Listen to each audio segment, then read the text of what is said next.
Hey everybody, this week's youth lesson is going to be on God's deliverance, and it's coming from Exodus chapter 6. Then the Lord said to Moses, "Now you will see what I will do to Pharaoh. Because of my mighty hand he will let them go. Because of my mighty hand he will drive them out of his country." God also said to Moses, "I am the Lord. I appeared to Abraham, to Isaac, and to Jacob. I did not make myself fully known to them. I also established my covenant with them to give them the land of Canaan, where they resided as foreigners. Moreover, I have heard the groaning of the Israelites, whom the Egyptians are enslaving, and I have remembered my covenant to them. Therefore say to the Israelites, I am the Lord, and I will bring you out from under the yoke of the Egyptians. I will free you from being slaves to them, and I will redeem you with an outstretched arm and mighty acts of judgment. I will take you as my own people, and I will be your God. Then you will know that I am the Lord your God, who brought you out from under the yoke of the Egyptians.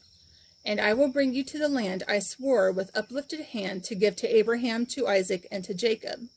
I will give it to you as a possession. I am the Lord."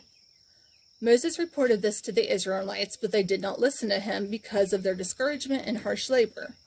Then the Lord said to Moses, "Go tell Pharaoh, king of Egypt, to let the Israelites go out of his country." But Moses said to the Lord, "If the Israelites will not listen to me, why would Pharaoh listen to me, since I speak with faltering lips?" So in Exodus, we find Moses brand new in his spokesperson career. Moses has not talked in front of crowds before. He's not talked to anybody outside the castle gates. He was a prince there, so he just did his own thing as a prince. So have you ever found yourself feeling completely unqualified in a new role that God has put you in? I think we all have. He has encountered God as a burning bush and encountered God once he returned to Egypt in obedience. He followed God's plan and revealed himself to the Hebrew people. He reunited with his brother Aaron, who he had not seen since he was born.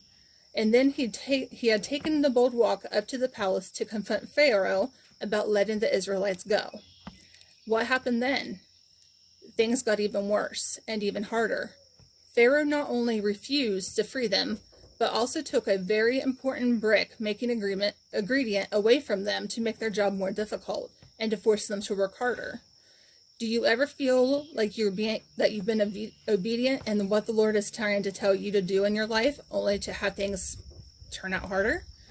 Moses cries out to God, "Why did you do this? Why did you even send me? You said you were going to deliver them, and you haven't delivered them at all. See, you and I aren't the only ones that have ever questioned God's methods."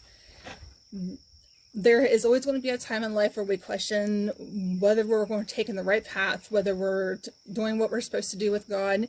But sometimes we have to just keep trusting and obeying, because it's not going to be in our time when things happen. It's going to be in God's time, because he knows what's best for us.